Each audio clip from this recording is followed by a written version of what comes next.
يا نبي سلام عليك يا رسول سلام عليك يا حبيب سلام عليك صلوات الله عليك.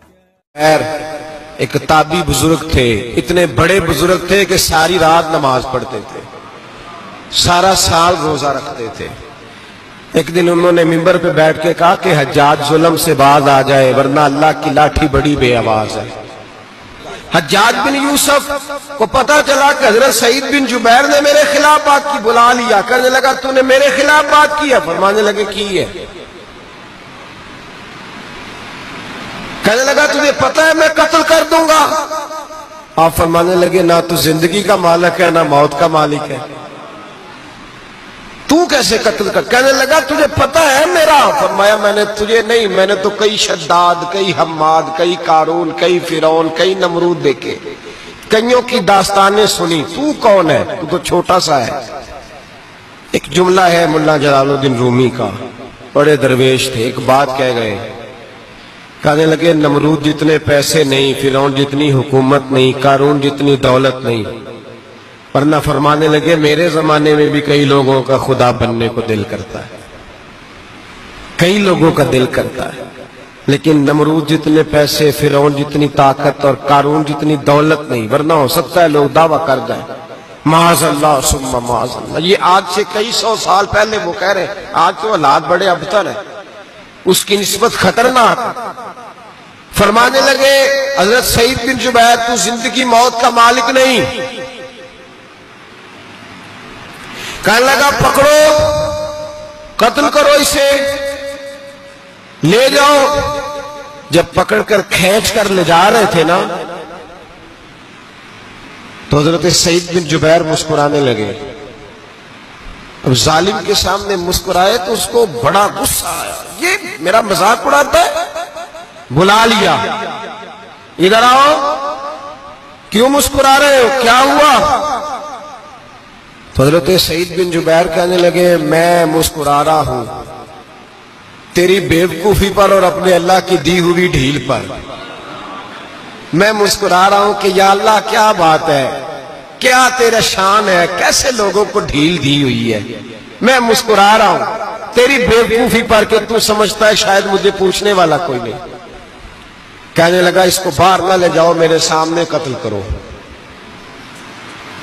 ٹھیک ہے جی. قتل کرنے لگے تو حضرت سعید بن جبیر نے منہ کعبے کی جانب کر لیا. انی وجہت وجہی للذی فطر السماوات والارض حنیفا وما انا من المشرکین. جب آپ نے یہ آیتیں پڑھی نا کہ میں نے منہ کر لیا ہے اپنے رب کی جانب، کرو مجھے قتل. کہنے لگا نہیں نہیں، اس کا منہ پھیرو، کعبے کی طرف ہو کہ قتل نہ ہو. ہے ظالم پر پاگل ہو گیا ہے. حضرت سعید بن جبیر کے حوصلے نے شکست دے دی، ناکام ہو گیا، مخبوط الحواس ہو. کہنے لگا اس کا منہ پھیر دو. جب کعبے سے پھیرا تو آپ فرمانے لگے للہ المشرق والمغرب فإنما تول فثم وجہ اللہ. اللہ فرماتا ہے تو مشرق اور مغرب سارا ہی اللہ کا ہے، جدھر بھی منہ کرو گے ادھر اللہ ہی اللہ ہے، جدھر بھی منہ کرو گے ادھر اللہ ہی اللہ ہے. چاروں جانب پھیر دے، جدھر منہ پھیرنا ہے تو نے پھیر دیا منہ. حضرت سعید بن جبیر کے گلے پہ خنجر رکھا تو آپ نے ہاتھ اٹھائے. کہنے لگے اے اللہ میرے بعد اسے کسی اور پر مسلط نہ کرنا، میرے بعد کسی اور پر مسلط نہ، بس میں آخری ہوں. جب آپ ذبح ہوئے تو اتنا خون نکلا کہ لوگ کہتے ہیں جتنا اونٹ کے وجود سے نکلتا ہے. تر ہو گیا سارا اس کا دربار. ایک سمجھدار آدمی کو بلا کے کہنے لگا اتنا خون میں نے بڑے بندے قتل کرائے ہیں پر اتنا خون نہیں نکلا. تو وہ کہنے لگے لوگ مر جاتے ہیں، مرتے وقت ڈر جاتے ہیں، سہم جاتے ہیں، خون سکڑ جاتا ہے. لگتا ہے یہ شخص جب دنیا سے گیا ہے تو ڈٹ کے گیا ہے، یہ ڈٹ کے گیا ہے دنیا سے. حجاج بن یوسف رات کو سویا تو تڑپ کے اٹھا. کیا ہوا؟ گھر والے کہنے لگے کیا ہوا؟ کہنے لگے سعید بن جبیر خواب میں آئے اور کہتے ہیں اٹھ مجھے بتا تو نے مجھے کیوں قتل کیا، بتا کیوں مارا. اگلی رات پھر سویا تو وہی خواب، پھر سویا تو وہی خواب۔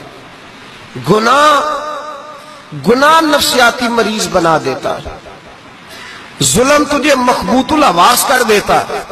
جب تو زیادتی کرتا ہے تو اللہ فرماتے ہیں کہ تو اللہ کو بھولتا ہے، اللہ تجھے اپنا آپ بھلا دیتا ہے، پھر تو بھول جاتا ہے، پھر تو سیدھے رستے پہ چلتا ہے پر بھٹک جاتا ہے، پھر تو صحیح رستوں کا تعین کر کے بھی گمراہ ہوتا ہے، پھر تو روز وہی گاڑی چلاتا ہے پر اب جب تو بریک لگاتا ہے تو نہیں لگتی۔ جب گناہوں کے ساتھ تو مخبوط الحواس ہوتا ہے تو روز وہ کاروبار کرتا ہے، لیکن جب تیرے گناہ تجھے گھیر لیتے ہیں پھر اسی کاروبار میں تو نقصان اٹھاتا ہے۔ حجاج بن یوسف تڑپتا ہے، روتا ہے، یہاں تک کہ بیمار ہو گیا، پیٹ میں درد ہوتی ہے، پتہ نہیں کیا ہوا، تکلیف ہوتی ہے، پتہ نہیں، سارے حکیم، طبیب، ڈاکٹر، کوئی نہ سمجھ سکا کہ بیماری کیا ہے۔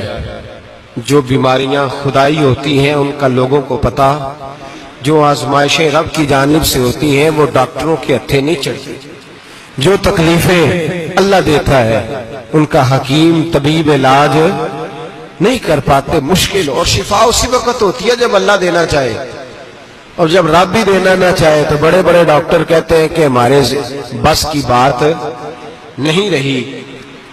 بغداد سے حکیم آئے، پیٹ دیکھا، کہنے لگے نہ تیرے معدے میں کوئی دقت ہے، نہ تیرے جگر میں، نہ کسی اور جگہ، ماجرا کیا ہے؟ ایک آخری علاج ہے، آخری، وہ کیا؟ گوشت کا چھوٹا سا ٹکڑا دھاگے کے ساتھ باندھ کے منہ میں ڈالا، اور پھر ایک باریک سا تنکا لے کے اس کو اندر ڈالنے لگے گلے میں۔ وہ گوشت کا ٹکڑا جب حلق کے اندر اتر گیا، اس حکیم نے واپس کھینچا تو کیسے ایسی بدبو آئی جیسی کبھی سونگی نہ تھی۔ جانور، کیڑے مکوڑے لگے ہوئے باہر نکلے، اور جب دیکھا تو جتنے محل میں لوگ بیٹھے تھے چلاتے ہوئے نکل گئے کہ یہ کیا مصیبتیں ہیں۔